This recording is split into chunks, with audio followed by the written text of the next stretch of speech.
Yes. So now we are going to start with the most important lecture, that is Gauss theorem. ठीक है, तो Gauss theorem basically अभी तक जितना हम पढ़ रहे थे वो सब कूलम्स लॉ के ऊपर था. Now we are shifting to a new concept of Gauss theorem. So till now what we studied point charge. बराबर है, हमने पॉइंट चार्ज को स्टडी किया, उसका फॉर्मूला देखा, फोर्स का, इलेक्ट्रिक फील्ड का. देन हमने पॉइंट चार्ज के बाद we discussed on dipole. Then we discussed two things. One, I have discussed the line charge. Okay, charges अगर लाइन पे रहेंगे तो, और एक रिंग. हाँ, तो टोटल हमने क्या किया, इन चार टॉपिक पे बात किया कि पॉइंट चार्ज कितना इलेक्ट्रिक फील्ड बनाता है, डाइपोल कितना इलेक्ट्रिक फील्ड बनाता है, लाइन चार्ज कितना इलेक्ट्रिक फील्ड करता है, रिंग. तो अभी तक इतने सारे लेक्चर्स हमने कवर किए. But Gauss theorem basically use होता है, यू कैन से for any shape, not of ring, not of line charge. कोई भी शेप रहने दो, फॉर एग्जांपल स्फीयर है या फिर सिलेंडर है, एक प्लेन शीट है, तो वो कितने इलेक्ट्रिक फील्ड बनाएंगे अपने आजू बाजू में, तो वो अगर मुझे फाइंड करना है, then I am guaranteedly using Gauss theorem. तो basically Gauss theorem is used to find electric field. Okay, so कैसे फाइंड करते हैं उसका एप्लीकेशन हम नेक्स्ट लेक्चर में देखेंगे. You'll will try to understand what is Gauss theorem. पहला concept को समझते कि गॉस क्या बोलता है. लास्ट लेक्चर में हमने डिस्कस किया फ्लक्स के बारे में. फ्लक्स का मतलब है कितने लाइंस जाके एक एरिया के साथ लिंक होते हैं, that is called flux. Okay, the electric lines of force linked with an area, they form flux. So when I am talking about flux through a close surface, suppose एक close surface है. Okay बच्चों, एक close surface है, any shape मैंने ले लिया. इस close surface के साथ कितने लाइंस लिंक होते हैं. Okay, it always depend upon 1 upon epsilon naught times of charges inside the closed surface.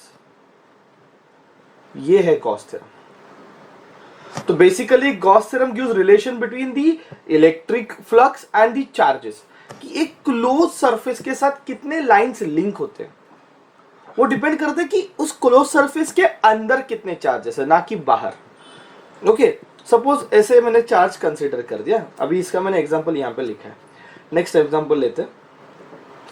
Suppose ये -4 और ये -q5. तो टोटल मैंने 5 चार्जेस लिए मेरे आजू बाजू में.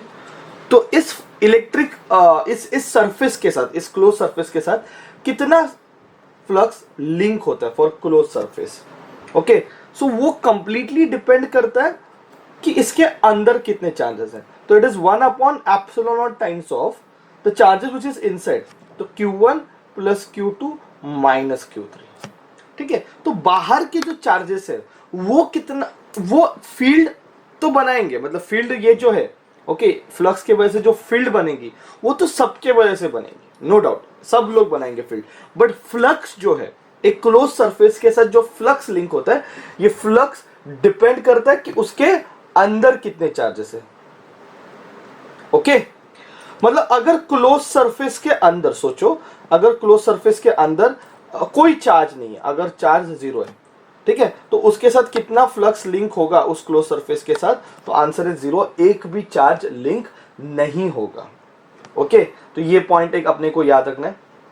ओके, तो याद रखो, इलेक्ट्रिक फील्ड जो है वो सारे बनाएंगे, जो अंदर बैठे बाहर बैठे सब बनाएंगे ना. इलेक्ट्रिक फील्ड तो सब बनाएंगे. इलेक्ट्रिक फील्ड एक वेक्टर क्वांटिटी है और जो रिजल्टेंट आएगा उसके हिसाब से बनेंगे. तो अगर मैं इस पॉइंट पे बात कर रहा हूं तो इलेक्ट्रिक फील्ड कौन बनाएगा, तो सारे चार्जेस बनाएंगे. बट इस पॉइंट से कितना फ्लक्स पास होता है एक क्लोज सरफेस के साथ, ये सिर्फ डिपेंड करता है कि उसके अंदर कितने चार्जेस है. ठीक है, वो बाहर के चार्जेस पे डिपेंड नहीं करता है. And if I am considering any other medium, okay, then I can write flux is 1 upon epsilon naught k into net charge बोल देते हैं. ये q net है, नेट चार्ज है. ठीक है, तो लास्ट टाइम हम थोड़ा रिवाइज करते हैं कि क्या मैंने बोला अभी, कि एक क्लोज सरफेस के साथ कितना फ्लक्स लिंक होता है. इट डिपेंड्स अपॉन उसके अंदर कितने चार्जेस है, ना कि बाहर.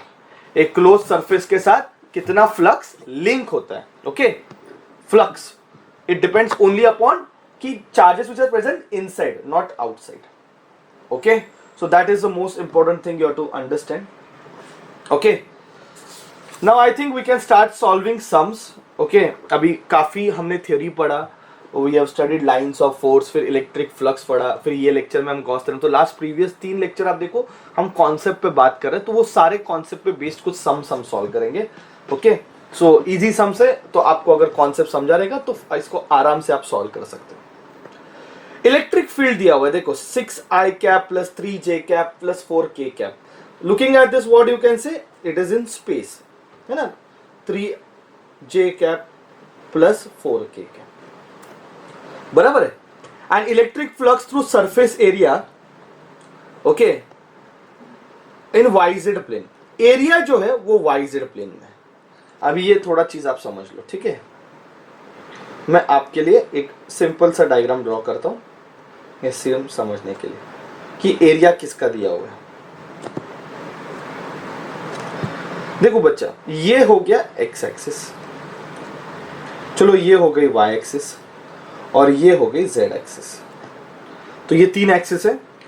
तो YZ मतलब ये एरिया की बात कर रहा हूं, यू अंडरस्टैंड. तो I want to find electric flux through YZ plane. इस एरिया से साथ कितना फ्लक्स लिंक हो रहा है फाइंड करना है. और उस एरिया का मैं सिंबल S रखता हूं, वैल्यू दिया हुआ है 20. तो उसका डायरेक्शन क्या रहेगा, प्लेन को हमेशा परपेंडिकुलर रहता है डायरेक्शन. लास्ट लेक्चर में बात किया हमने कि area vector is always perpendicular to plane. तो अगर ये YZ प्लेन है तो उसको परपेंडिकुलर कौन सा, x एक्सिस, मतलब इसको i कैप से डिनोट कर सकते हैं. आपको समझा मैंने i कैप क्यों रखा. Okay, that is very very important. ये जो है इसकी वैल्यू 20 है. मैंने उस टाइम बताया था आपको कि whenever you are writing area you have to write in this way, unit vector, unit vector. तो पहला मैग्नीट्यूड लिखो. तो ये YZ प्लेन जो है इसका मैग्नीट्यूड उन्होंने दिया है 20, और डायरेक्शन क्या है, YZ को परपेंडिकुलर डायरेक्शन, तो x डायरेक्शन में रहेगा, तो अलोंग i कैप. ओके, हमें क्या फाइंड करना है, फ्लक्स. तो we know flux is E vector dot S vector, है ना. तो इन दोनों का डॉट प्रोडक्ट लेंगे. आई होप आपको डॉट प्रोडक्ट के कैलकुलेशन याद है. Just multiply the coefficient, dot product बहुत इजीली आंसर आ जाता है. कोएफिशिएंट को मल्टीप्लाई करेंगे तो यहाँ पे i का कोएफिशिएंट क्या है 6, और यहाँ पे i का कोएफिशिएंट क्या है 20. j और k तो है ही नहीं, तो वो 0 हो जाएंगे. आंसर आएगा 120, and that will be in units. वो यूनिट्स में डिफाइन नहीं कर रहा हूं, ठीक है. Is it clear. तो ये फ्लक्स स्केलर क्वांटिटी है जिसको अपन आराम से फाइंड कर सकते हैं. नेक्स्ट, एक circular plane sheet of radius 10 centimetre दिया. रेडियस कितना दिया है, 10 सेंटीमीटर. इसको हम 0.1 मीटर भी लिख सकते हैं.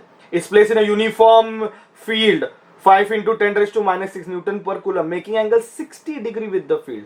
देखो, plane is making angle 60 degree with the field. Okay, इस चीज को आप लोग समझ लो कि अगर मैंने ऐसा एक प्लेन बनाया, ओके, चलो सोचते हैं. तो ये प्लेन है, और ये ऐसे इलेक्ट्रिक फील्ड है. तो इलेक्ट्रिक फील्ड अभी थोड़ा 3 डायमेंशनल हो, प्लेन के साथ एंगल 60 डिग्री बना रहा है. समझे, इलेक्ट्रिक फील्ड प्लेन के साथ कितना एंगल बना रहा है, 60 डिग्री. ये प्लेन सरफेस है, ये प्लेन है, तो प्लेन के साथ एंगल 60 डिग्री बना रहा है इलेक्ट्रिक फील्ड. ठीक है, ये बात हमेशा आप लोग याद रखो. तो इसका वैल्यू दिया है 5 into 10⁻⁶ न्यूटन पर कूलम. तो फ्लक्स का फॉर्मूला हमने पढ़ा है भाई, E S cos थीटा.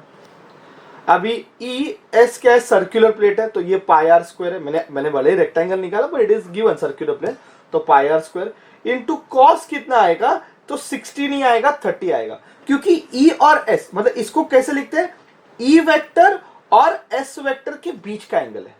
तो ये प्लेन है ना, तो प्लेन को परपेंडिकुलर रहता, तो ये बच्चा एस वेक्टर रहेगा, तो ये एंगल कितना हो जाएगा, 30 डिग्री हो जाएगा. प्लेन के साथ ई वेक्टर कितना बना रहा है, 60 डिग्री.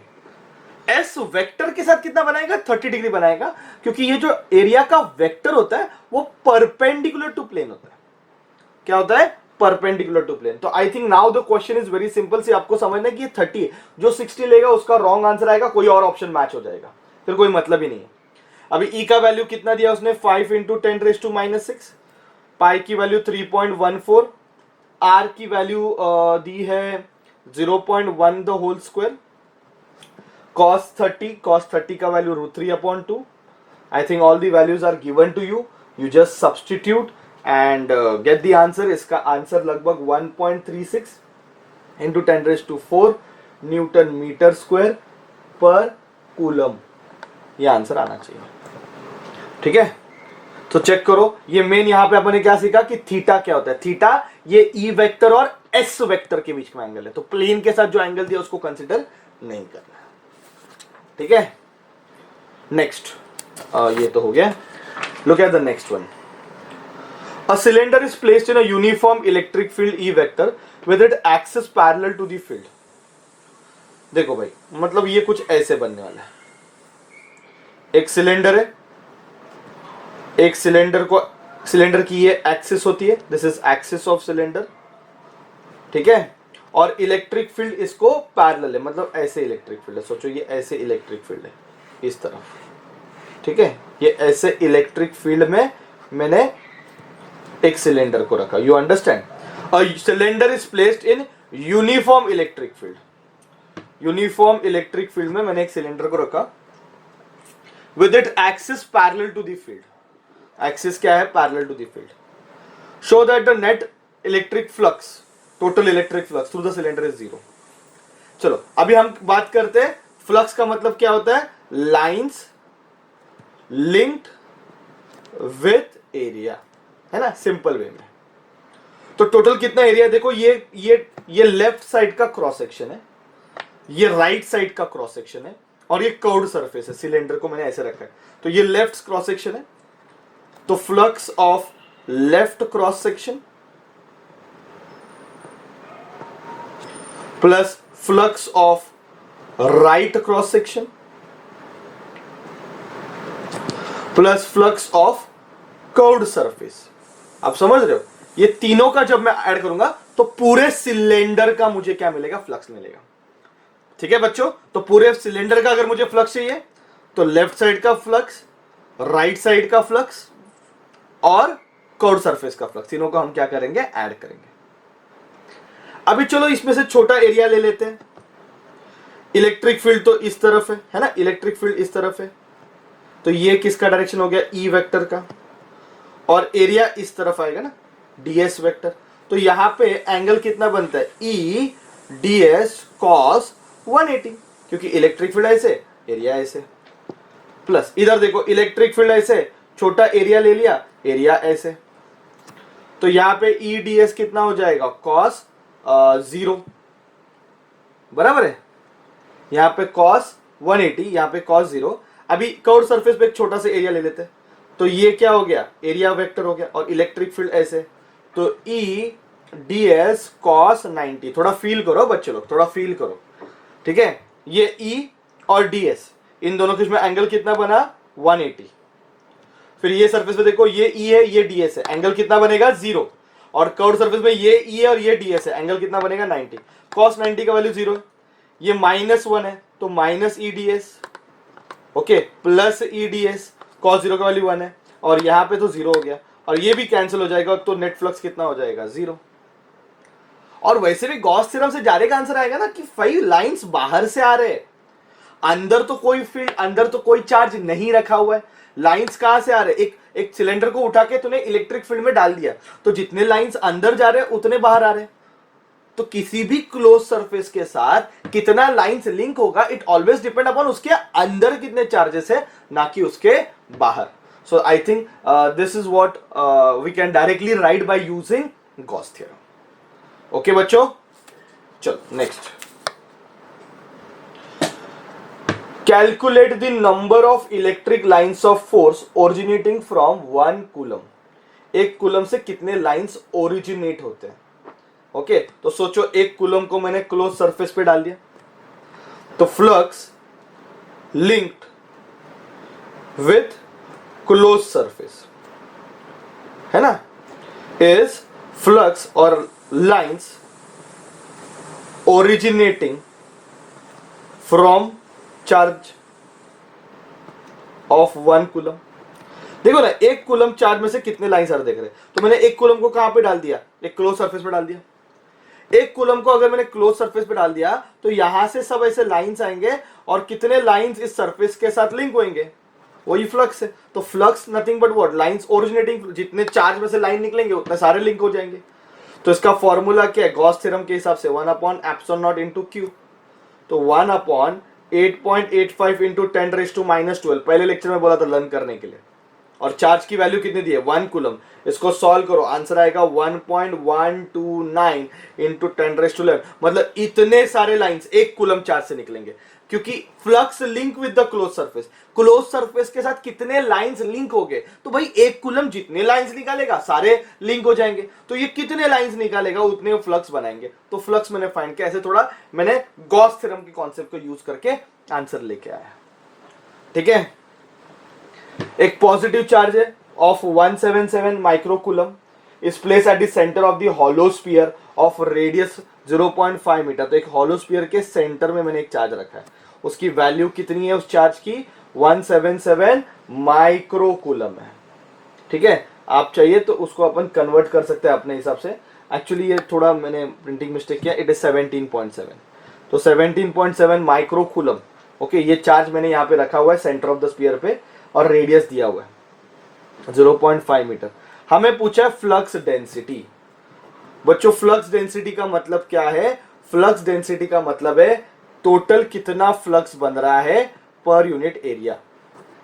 टोटल कितना फ्लक्स बन रहा है पर यूनिट एरिया। अभी एरिया तो स्फीयर का पता है 4πr² है, बराबर है ना। टोटल कितना फ्लक्स बन रहा है ये फाइंड करना है। तो कितना फ्लक्स बनेगा, ये तो गॉस थ्योरम से ही आएगा ना यार। गॉस थ्योरम क्या बोलते हैं कि भाई किसी भी क्लोज सरफेस के अंदर अगर चार्ज रखा है तो उस सरफेस के साथ कितना फ्लक्स लिंक करता है, डिपेंड्स अपॉन अंदर कितना चार्ज है।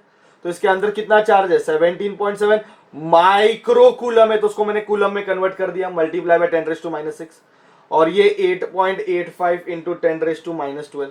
ये कैलकुलेशन काफी इजी है, ये आराम से डिवाइड हो जाएगा। इसका आंसर आएगा 2 इंटू 10⁻6, है ना, 1 जार 2 जार 2 इंटू 10⁻6 न्यूटन मीटर स्क्वायर पर कूलम। तो ये 2 इंटू 10⁻6, 4, पाई की वैल्यू 3.14 पता है, आर आपको दिया हुआ है। अभी यहाँ पे वैल्यू सब्स्टिट्यूट करो, इसको सॉल्व करो, तो 2 इंटू 10⁻6, 4 इंटू 3.14 इंटू आर का स्क्वायर, आर क्या है 0.5, मतलब हाफ हो गया, हाफ का स्क्वायर, ये 4 भी कैंसिल हो जाएगा। इसको सॉल्व करोगे, इसका आंसर आपको आना चाहिए, चेक करो, 6.4 इंटू 10⁻5 न्यूटन पर कूलम। सो आई थिंक काफी इजीली हम गॉस थ्योरम को यूज कर रहे हैं and we are trying to solve the sums. I hope the sums are clear to you. Again last time मैं आपको बोलता हूं कि एक क्लोज सरफेस के साथ कितना फ्लक्स लिंक होता है, कितने लाइंस लिंक होते हैं, इट ऑलवेज डिपेंड अपॉन उसके अंदर कितने चार्जेस है। तो that's it, that's the end of our lecture. Description box में मैंने कुछ सम्स दिए, आप उसको सॉल्व करो, देखो आपको सम सॉल्व करने आते कि नहीं। Thank you very much all of you.